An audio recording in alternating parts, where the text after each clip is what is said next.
معاملہ آتا ہے اور وہ یہ ہے کہ ہمارے جسمانی معاملات سے زیادہ ایک روحانی معاملہ بھی ہے جس کے بارے میں نہایت سنجیدگی کے ساتھ ہمیں سوچنے کی ضرورت ہے، اور اس لیے ضرورت ہے اس کے بارے میں سوچنے کی کیونکہ اس کے بعد عدالت بھی ہے۔ کلام مقدس میں لکھا ہے کہ آدمیوں کا مرنا اور اس کے بعد عدالت کا ہونا مقرر ہے۔ یہ پہلے سے طے شدہ ہے کہ خدا عدالت کرے گا، ججمنٹ وہ کرے گا۔ اسی لیے ضروری ہے کہ ہم اس تاریخ میں سے یہ سیکھیں کہ اپنے روحانی معاملات کے بارے میں ہمارا کیا خیال ہے۔ اور پھر اس سیشن میں جو رواں سیشن ہے اس میں ہم بات کریں گے اسرائیل کی بحالی کی، کیسے خدا نے اسرائیل کو بحال کیا اور کیوں یہ بحالی وقوع پذیر ہوئی۔ پچھلے سیشن میں ایک بڑی اہم بات ہم نے یہ سیکھی، اگرچہ اسرائیل کی جو قوم ہے، یہودی پوری دنیا میں تتر بیتر ہوئے، دنیا میں مار کھاتے رہے، جگہ جگہ انہیں وہ بکھر گئے، اور یہ سارے معاملات کے باوجود، یہ سارا کچھ ہونے کے باوجود بھی ایک جملہ وہاں پر بڑا اہم تھا کہ خدا نے اسرائیل کو نہ چھوڑا۔ خدا ہمیشہ فکر ان کی کرتا رہا، خدا ہمیشہ محبت ان سے کرتا رہا، اور اسی لیے اسرائیل کی جو بحالی ہے یہ اس کے بھی اسباق ہیں جو اس سیشن میں ہم سیکھنے کی کوشش کریں گے کہ کس طرح سے یہ بحالی آج ہمارے لیے ایک چیلنج پیش کرتی ہے کہ کیسے ہم اپنی زندگی کو خداوند میں اور زیادہ مضبوط بنانے والے ہوں۔ سارے مل کر حوالہ یہ پڑھیں، حزقیل 36واں باب اس کی 22ویں آیت میں لکھا ہے، اس لیے تو بنی اسرائیل سے کہہ دے خداوند خدا یوں فرماتا ہے،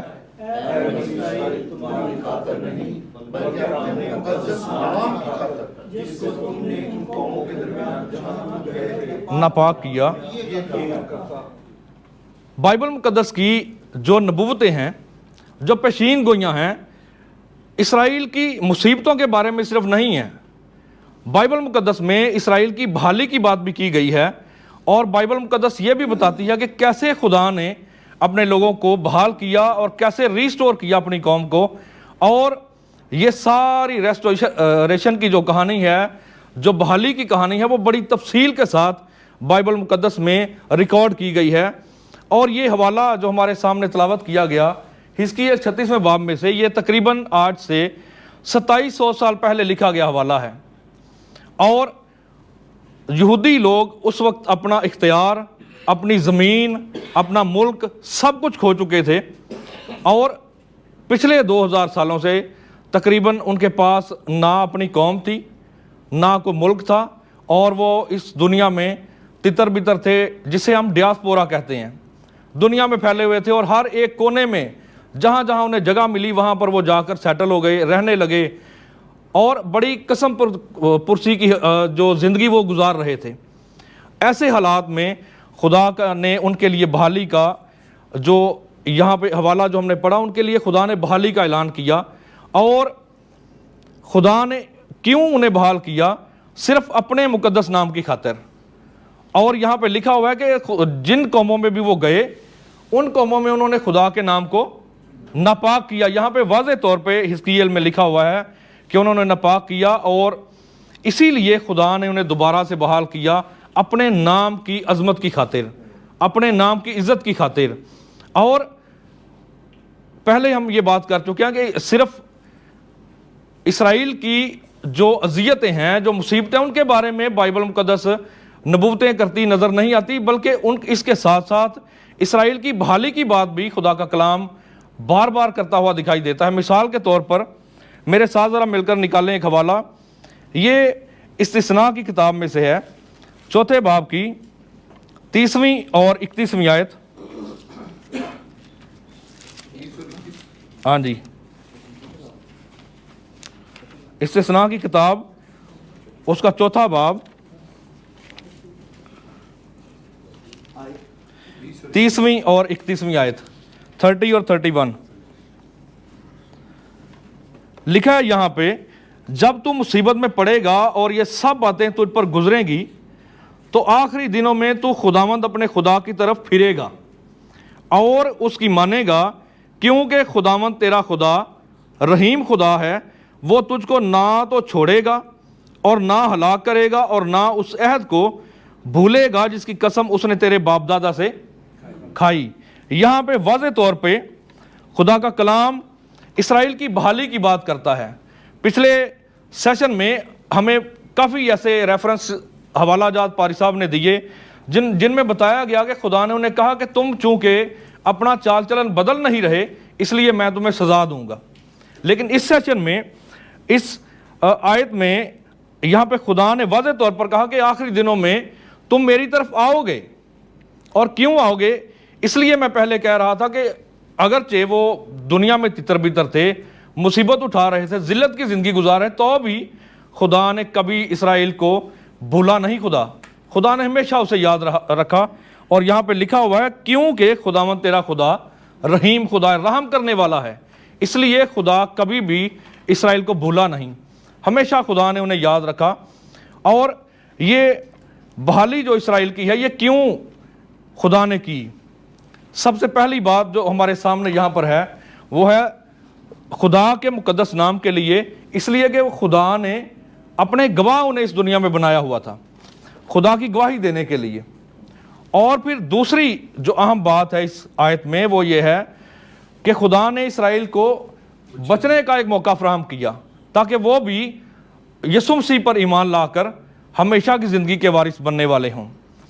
اور یہ بحالی اس لیے تھی کیونکہ بہت سے لوگ ان سے یقیناً کہتے ہوں گے کہ آپ کا خدا مر چکا ہے، اور پچھلے سیشن میں ایک سلائیڈ ہم نے دیکھی بھی ایسی کہ کہا گیا کہ تمہارا خدا مر چکا ہے اس لیے کہ تمہاری جو حالت ہے تم اس لیے تباہ و برباد ہوئے ہو کہ تمہارا خدا اب زندہ نہیں رہا۔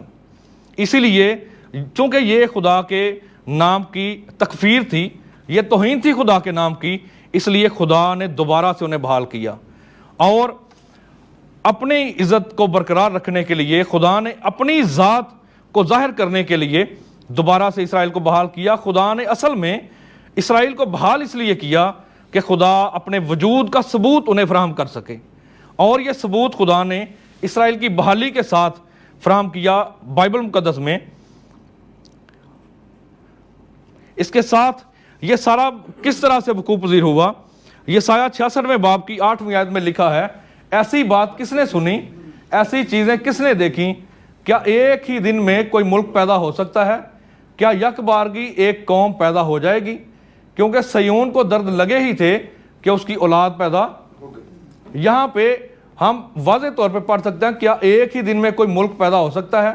یک بارگی کا مطلب مومنٹ ہے، مومنٹ کا مطلب ہے لمحہ، اور کلام یہ کہتا ہے کہ کیا ایک دن میں یا ایک لمحے میں کوئی قوم بن سکتی ہے یا کوئی ملک بن سکتا ہے؟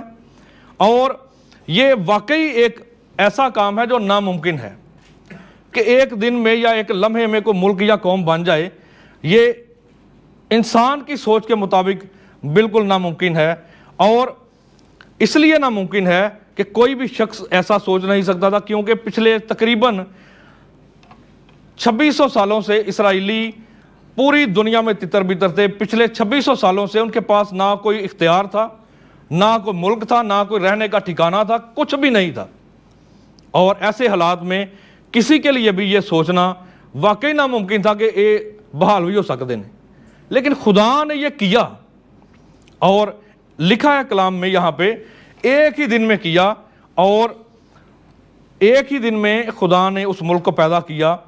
اور پھر ایک اور ہمارے سامنے اس کے لیے تمثیل دی گئی حزقیل 37ویں باب میں سوکھی ہڈیوں کی وادی کی۔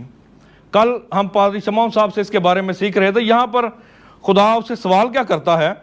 خدا کہتا ہے کیا یہ سوکھی ہڈیاں زندہ ہو سکتی ہیں؟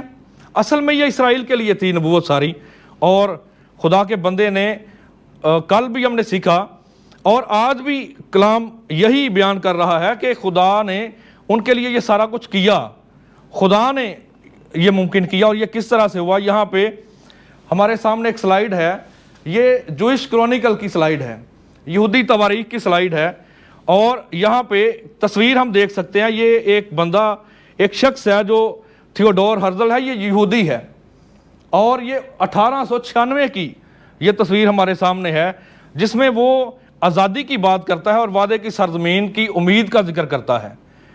یہ اگرچہ وہ چھوڑے ہوئے تھے، خدا نے انہیں چھوڑ دیا تھا، اور دنیا میں وہ گھوم پھر رہے تھے، ایسے تتر بتر تھے، مشکل میں تھے، مصیبت میں تھے، تو بھی وہ اس امید پر زندہ رہے کہ خدا ایک دن انہیں وعدے کی سرزمین میں پہنچائے گا۔ اس کے بعد یہاں پہ آپ پڑھ سکتے ہیں، یہ نیچے انگلش میں بھی ہمارے سامنے ہے،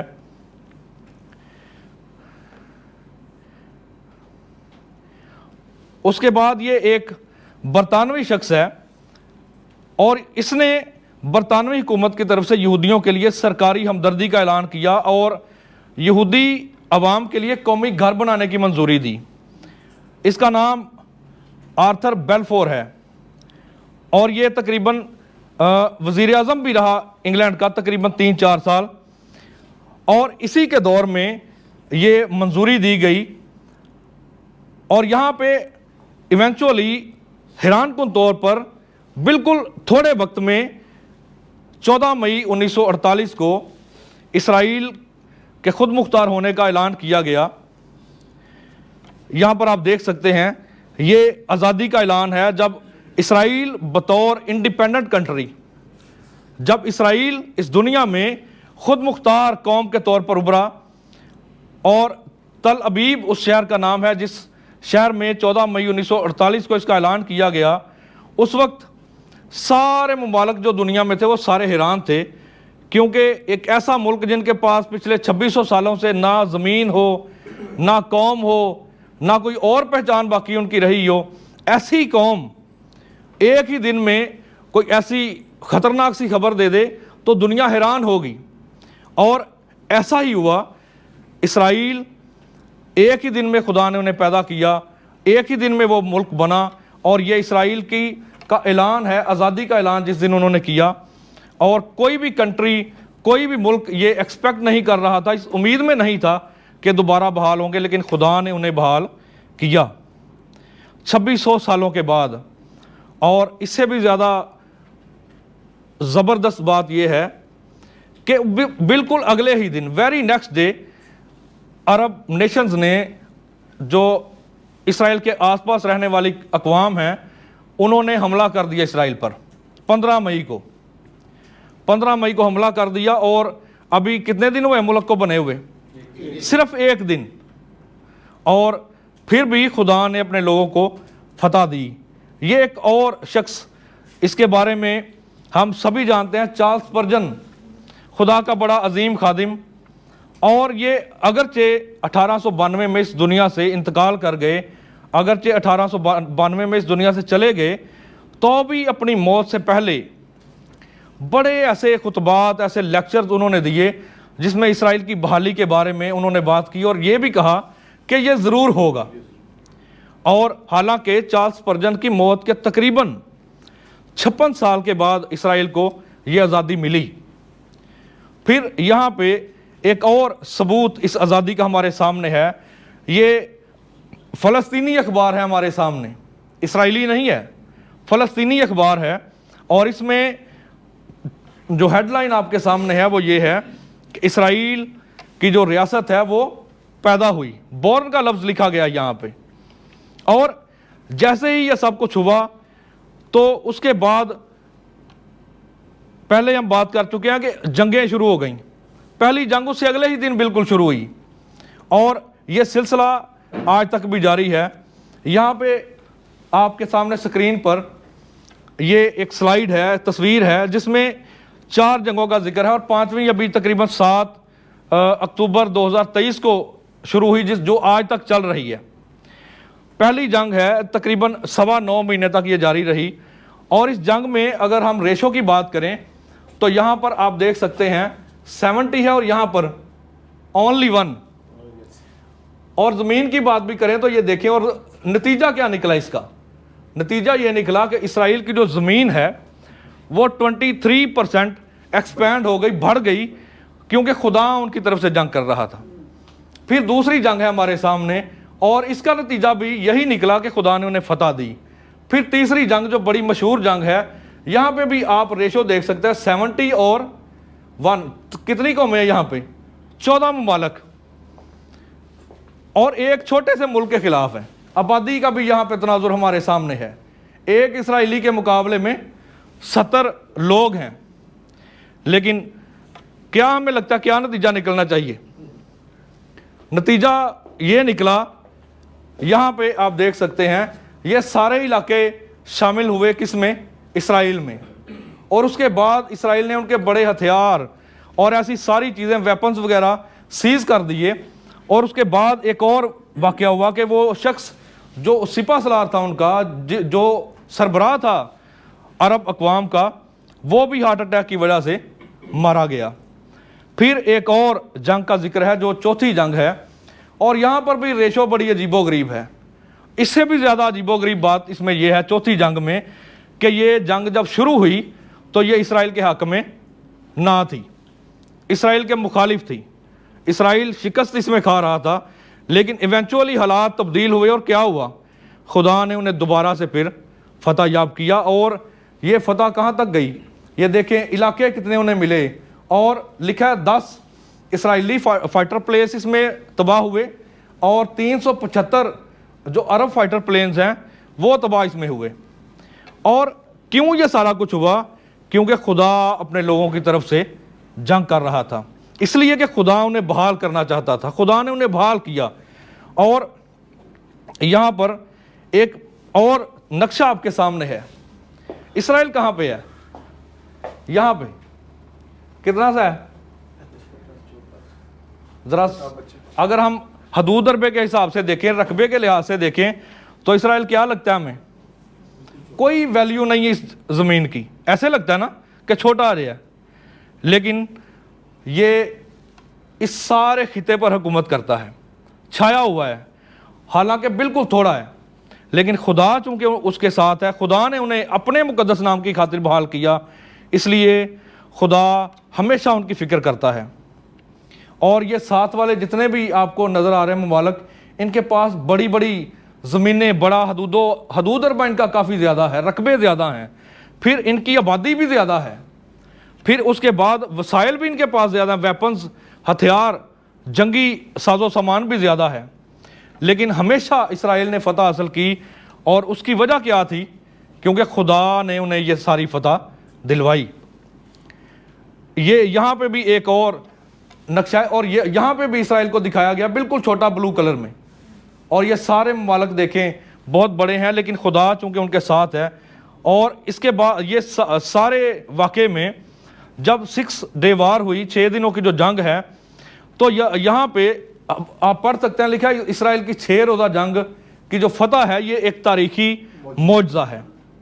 کیوں معجزہ ہے؟ کیونکہ یشوع 23ویں باب کی 10ویں آیت ذرا میرے ساتھ نکال کر پڑھیں. یشوع کی کتاب اس کا 23واں باب اور اس کی 10ویں آیت. 23واں باب 10ویں آیت لکھا، تمہارا ایک ایک مرد 1,000 کو رگیدے گا، کیونکہ خداوند تمہارا خدا ہی تمہارے لیے لڑتا ہے جیسے اس نے تم سے کہا. یہاں پہ ہم یہ اس لیے دیکھ رہے ہیں کیوں یہ ساری جنگیں جو پیچھے ہم نے دیکھی، 4 جنگوں کی لسٹ ہمارے پاس ہے. 5ویں جنگ 7 اکتوبر 2023 سے ابھی جاری ہے، 5ویں جنگ ہے یہ. اور کیوں یہ ساری جنگوں میں خدا نے فتح دیتا رہا؟ اگرچہ تعداد میں بھی تھوڑے تھے، ان کا نقشے پہ بھی اگر ہم دیکھیں تو وہ بھی بہت چھوٹی ان کے پاس زمین ہے، تو بھی خدا نے ساری جنگوں میں فتوحات انہیں بخشیں. آبادی کم ہونے کا بھی کوئی بڑا مسئلہ نہیں تھا، ویپنز بھی ان کے پاس کم تھے دوسروں سے. فتح اس لیے بخشی کیونکہ کلام میں خدا نے پہلے سے فرما دیا کہ تمہارا ایک ایک 1,000 کو رگے دے گا. اور کیوں خدا نے کہا ایسا ہوگا؟ کیونکہ تمہارا خدا تمہارے لیے جنگ کرتا ہے، کیونکہ اس نے تم سے پہلے ہی یہ کہہ دیا. خدا نے وعدہ چونکہ ان کے ساتھ کیا ہوا تھا، اس لیے خدا ان کے ساتھ جنگ کر رہا تھا.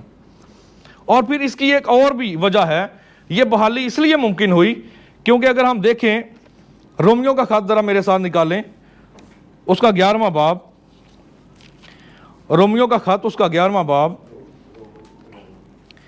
اور اس کی 25ویں 26ویں اور 27ویں آیت کو ہم پڑھیں گے. رومنز چیپٹر 11 ورس 25 to 27 لکھا ہے، اے بھائیو کہیں ایسا نہ ہو کہ تم اپنے آپ کو عقل مند سمجھ لو، اس لیے میں نہیں چاہتا کہ تم اس بید سے نا واقف رہو کہ اسرائیل کا ایک حصہ سخت ہو گیا ہے، اور جب تک غیر قومیں پوری پوری داخل نہ ہوں وہ ایسا ہی رہے گا، اور اس صورت سے تمام اسرائیل نجات پائے گا۔ اور چنانچہ لکھا ہے، چھڑانے والا سیون سے نکلے گا اور بے دینی کو یعقوب سے دفع کرے گا، اور ان کے ساتھ میرا یہ عہد ہوگا جب کہ میں ان کے گناہوں کو دور کر دوں گا۔ یہ خدا فرما رہا ہے اپنے کلام میں، اور خدا کہتا ہے کہ اسرائیل کا ابھی ایک حصہ سخت ہے، لیکن خدا کہتا ہے کہ میں انہیں بحال کروں گا، اور یہ بھی اسرائیل کی بحالی سے پہلے کا وعدہ کیا گیا ہے، یہ ابھی نہیں لکھا گیا کلام، آج سے تقریباً 2000 سالوں سے زیادہ عرصہ اس کو ہو چکا ہے، اور پہلے سے خدا نے یہ ساری باتیں بیان کر دیں کہ ایسا ہوگا۔ اور اس کے بعد جب خدا نے انہیں بحال کیا، سرزمین دے دی، تو اہم کیا کام تھا؟ اب یسایہ 43واں باب 5ویں 6 آیت ذرا مل کے پڑھیں گے۔ لکھا ہے، تو خوف نہ کر کیونکہ میں تیرے ساتھ ہوں، میں تیری نسل کو مشرق سے لے آؤں گا اور مغرب سے تجھے فراہم کروں گا، میں شمال سے کہوں گا کہ دے ڈال اور جنوب سے کہ رکھ نہ چھوڑ، میرے بیٹوں کو دور سے اور میری بیٹیوں کو زمین کی انتہا سے لاؤ۔ یہاں پہ اب ایک قوم بننے کے لیے 3 کنڈیشنز ہیں، 3 شرائط ہیں، اور اس میں پہلی شرط ہے زمین ہونی چاہیے قوم کے پاس، ملک ہونا چاہیے، اور جب زمین یا ملک ہو تو پھر لوگ بھی ہونے چاہیے۔ اب لوگ ہیں تو ان کے پاس پھر اتھارٹی ہونی چاہیے، تیسری جو شرط ہے، ان کے پاس اختیار ہونا چاہیے۔ اور جب اسرائیل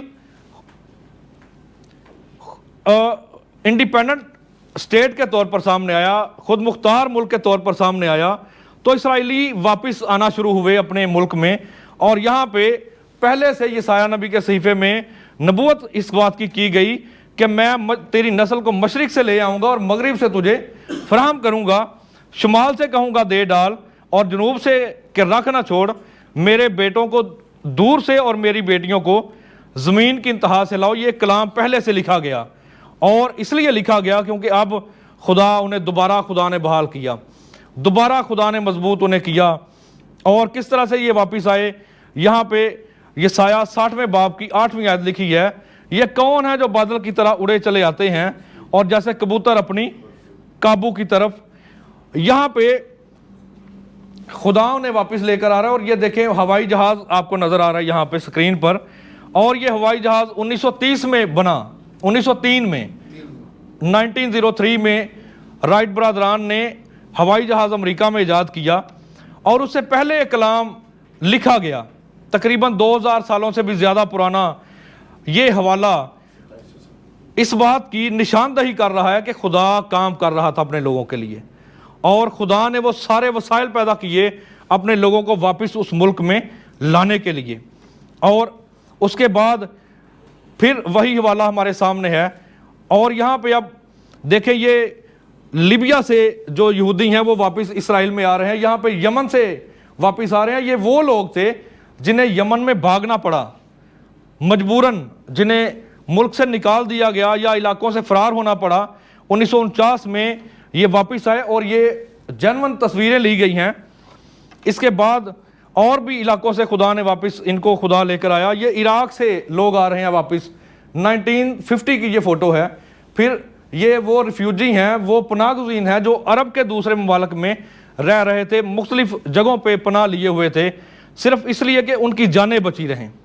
اب خدا انہیں واپس لے کر آ رہا تھا، اور کہاں کہاں سے یہ آئے آپ یہاں پہ دیکھ سکتے ہیں۔ پوری دنیا میں جہاں جہاں تتر بتر ہو کر وہ گئے ہوئے تھے، خدا وہاں سے ان کو واپس لے کر آئے، اور 21ویں صدی میں اور بھی زیادہ یہودی جہاں جہاں بھی ہیں وہ اپنے ملک میں واپس آ رہے ہیں۔ اب ملک بھی بحال ہو چکا تھا، اب قوم بھی بحال ہو چکی تھی، اور اب کس چیز کی باری تھی کہ وہ سرزمین ان کی بحال ہو جو بنجر ہو چکی تھی ان کے نہ وہاں رہنے کے باعث۔ اور یہاں پہ حوالہ مل کر پڑھیں، لکھا ہے کیونکہ میں تم کو ان قوموں میں سے نکال لوں گا اور تمام ملکوں میں سے فراہم کروں گا اور تم کو تمہارے وطن میں لاؤں گا۔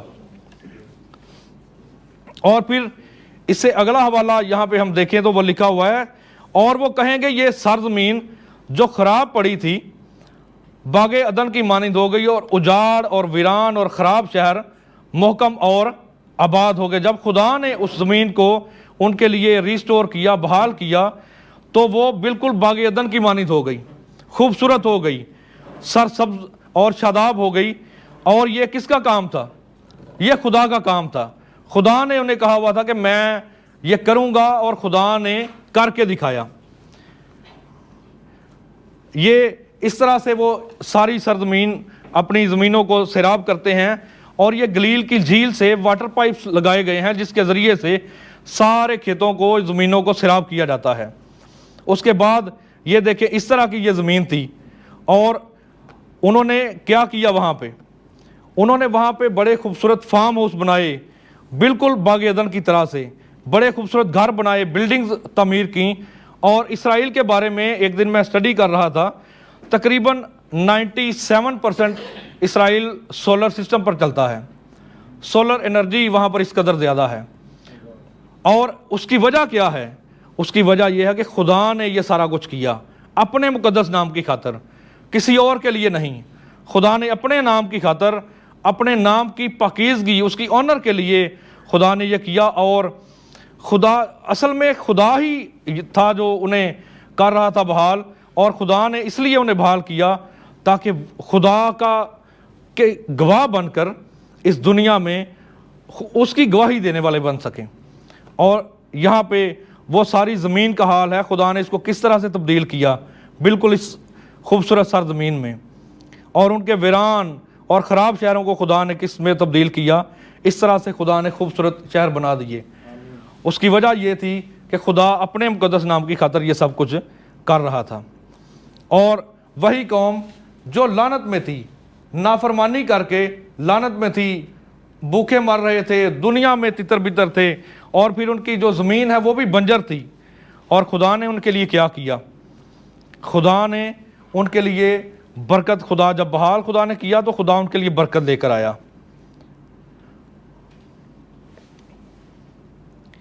اسرائیل کی بحالی یہاں پہ ہمیں نظر آ رہی ہے، اور یہ بنجر زمین ہے جو بالکل غیر آباد ہے، یہاں پہ لگتا ہے کہ زندگی کے کوئی آثار باقی نہیں ہیں، لیکن خدا نے اس کو کس میں تبدیل کر دیا؟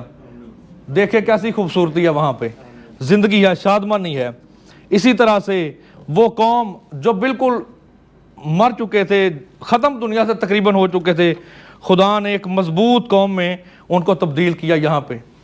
اور پھر اس کے بعد حزقیل 36ویں باب کی 19ویں آیت میں لکھا ہے، اور میں نے ان کو قوموں میں پراگندہ کیا، اور وہ ملکوں میں تتر بتر ہو گئے، اور ان کی روش اور ان کے اعمال کے مطابق میں نے کیا کی؟ ان کی عدالت کی۔ اب خدا، پہلے ہم یہ بات کر رہے تھے، سیشن جب شروع کیا کہ جب بھی گناہ ہوا خدا نے کیا کیا؟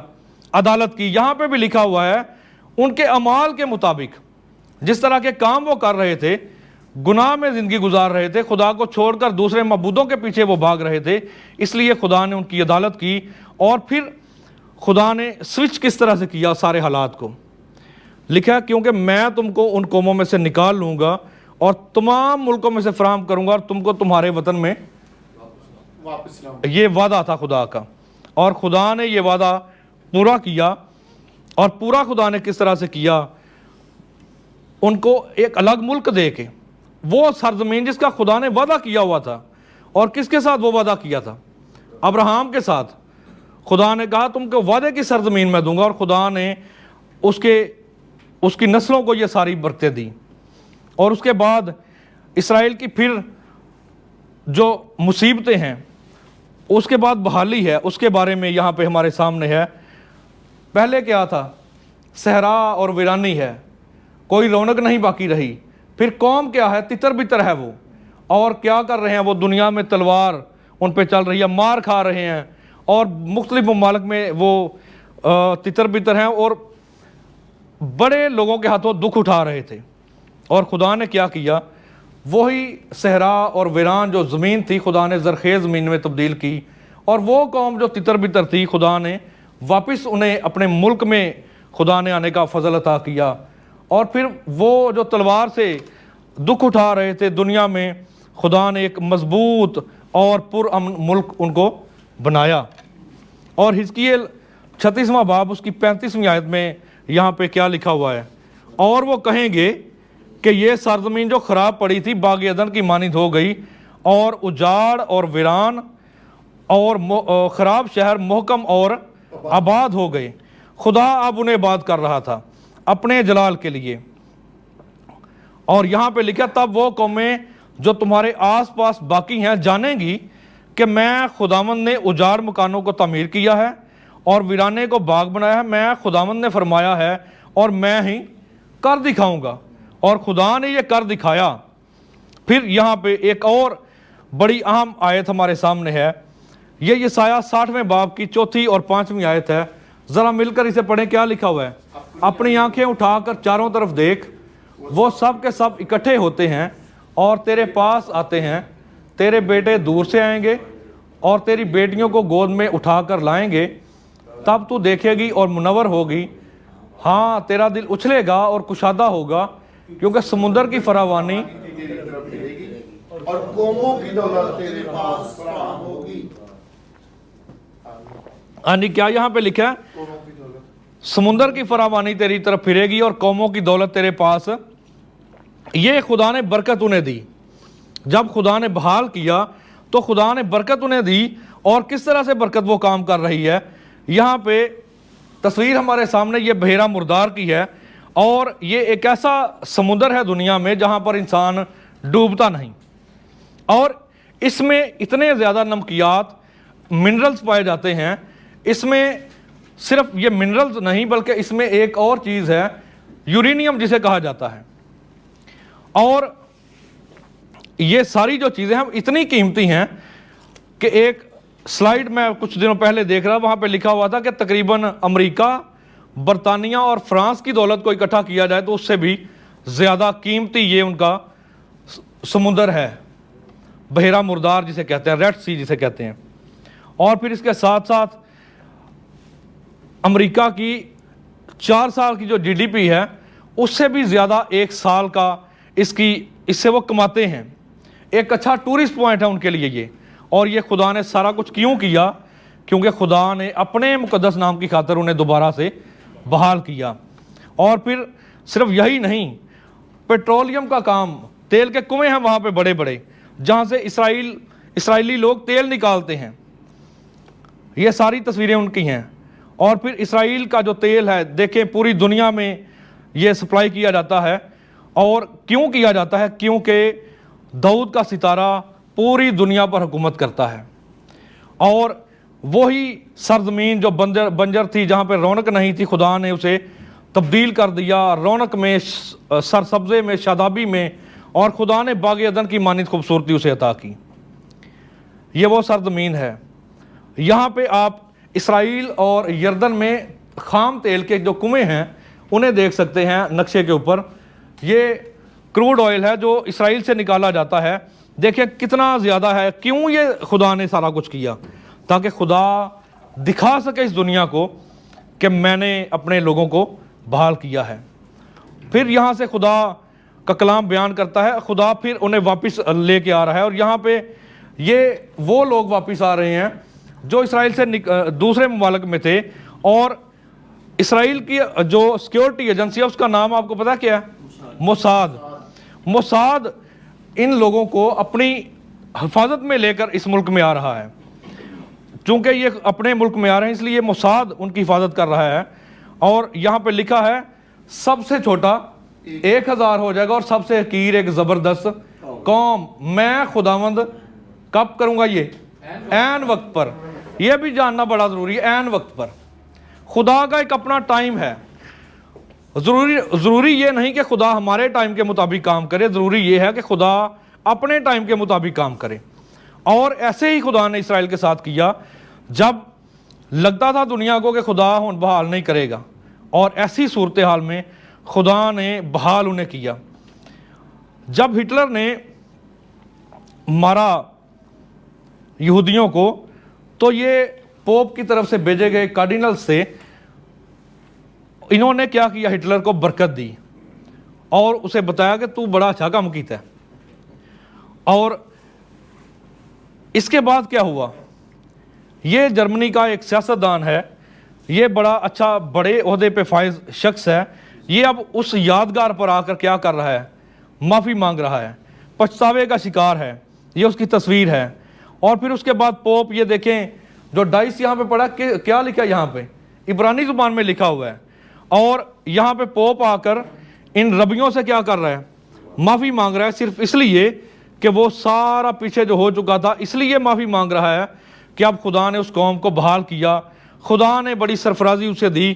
اور ہم سبھی یہ جانتے ہیں سکسیس ہیز مینی فادرز, یہ سب نے پروورب سنی ہوگی کہ کامیابی کے بڑے باپ ہوتے ہیں. جب بندہ مشہور ہو جائے تو بڑے لوگ کہتے ہیں میں بھی انہوں پڑھایا ہے. اور ایسے ہی ہوا جب یہودی اس دنیا میں حکومت کر رہے ہیں, وہ چھائے ہوئے ہیں اس دنیا پر, اتنے پاورفل ہیں کہ پوری دنیا کو اپنی مرضی سے چلاتے ہیں. ایسی صورتحال میں سب کے لیے ضروری تھا کہ آپ کیا کریں, وہ ان کے پاس جائیں. اور یہاں پہ یہودی شخصیات کے بارے میں آپ دیکھیں, یہ امیر ترین یہودی شخصیات ہیں. اور ان میں کون ہے پہلے, ہیلری کلنٹن, بڑی مشہور سیاستدان ہے یہ امریکہ کی.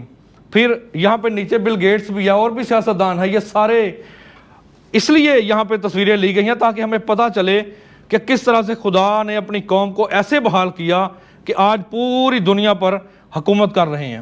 اس کے بعد یہ ایک سلائیڈ ہمارے سامنے ہے, یہاں پہ یہ سارے نیوز چینلز ہیں, نیوز پیپرز ہیں, میگزینز ہیں جو یہودیوں کے ماتحت چلتے ہیں, جو یہودی لوگ چلانے والے ہیں. یہ دیکھیں فوربس میگزین, بڑے بڑے نام ہیں یہاں پہ, نیو یارک ٹائمز ہے, واشنگٹن پوسٹ ہے, واشنگٹن ٹائمز, یہ سارا کچھ کن کا ہے, یہودیوں کا. ان سارے جو نیوز چینلز ہیں اور نیوز پیپرز ہیں, سب پر حکومت کون کرتا ہے, یہودی حکومت کرتے ہیں. اس کے بعد یہاں پہ فیڈرل ریزرو بینک ہے امریکہ کا, اس کے ڈائریکٹرز ہیں یہ سارے بندے ہمارے سامنے. اور یہ وہ بینک ہے جو تقریباً ساری دنیا کا پیسہ سیو کرتا ہے, استعمال اسے کرتا ہے.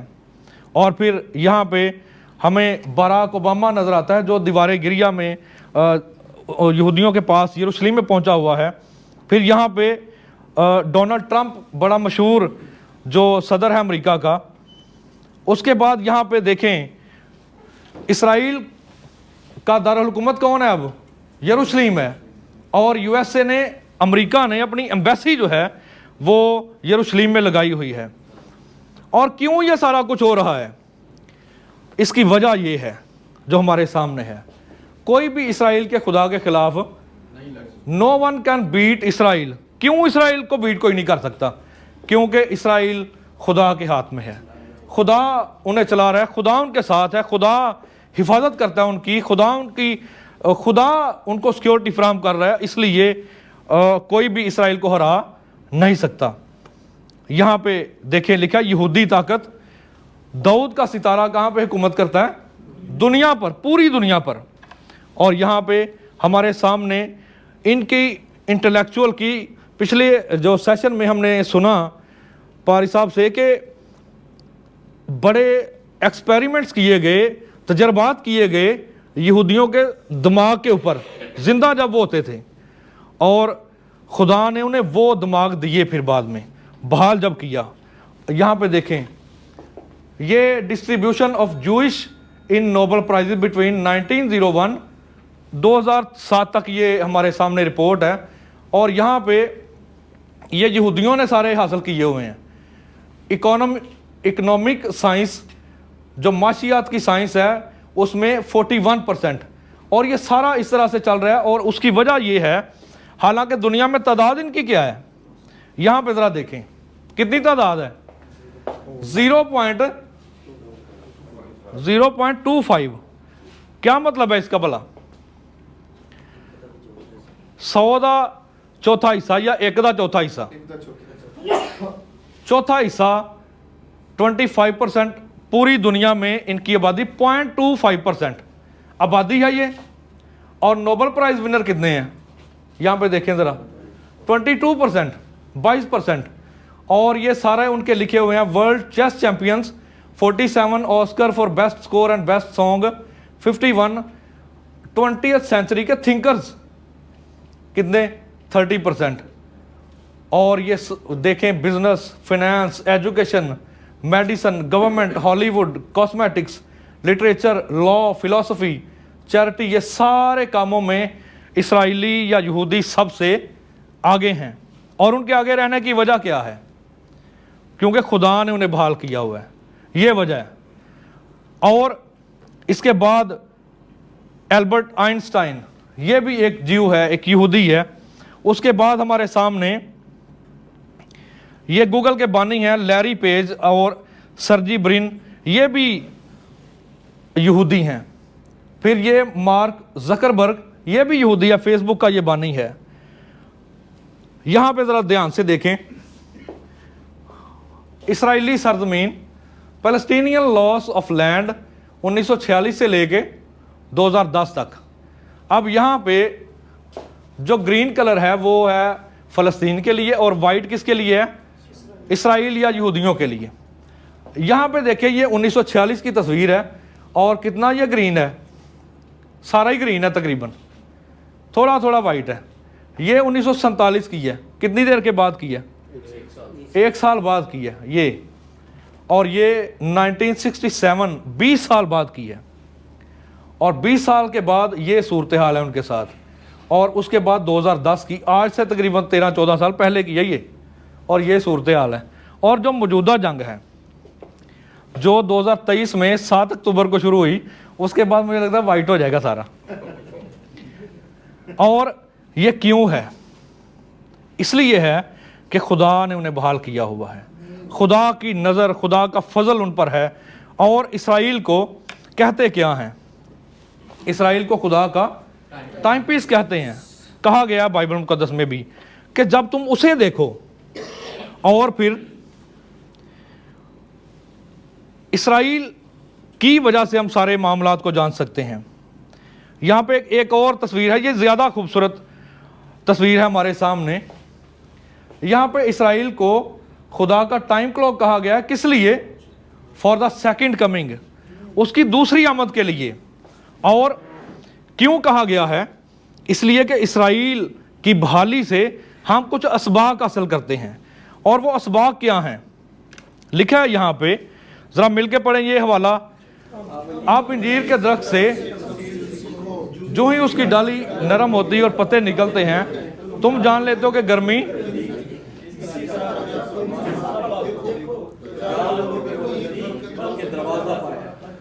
ہاں جی۔ یہاں پہ ایک اسرائیل کی جو بحالی ہے، یہ بڑا شاندار نشان ہے فضل کے دور کے اختتام کا۔ کیوں یہ شاندار ہے؟ کیونکہ کلام میں انجیر کے درخت سے مراد اسرائیل ہے، اور لکھا ہے جب تم اس کی ڈالی نرم ہوتی ہے اور پتے نکلتے ہیں تو تم جان لیتے ہو کہ گرمی نزدیک ہے۔ اب اسرائیل چونکہ بحال ہو چکا ہے، اور ہمیں یہ جان لینا چاہیے کہ اب مسیح خداوند کی دوسری آمد نزدیک ہے۔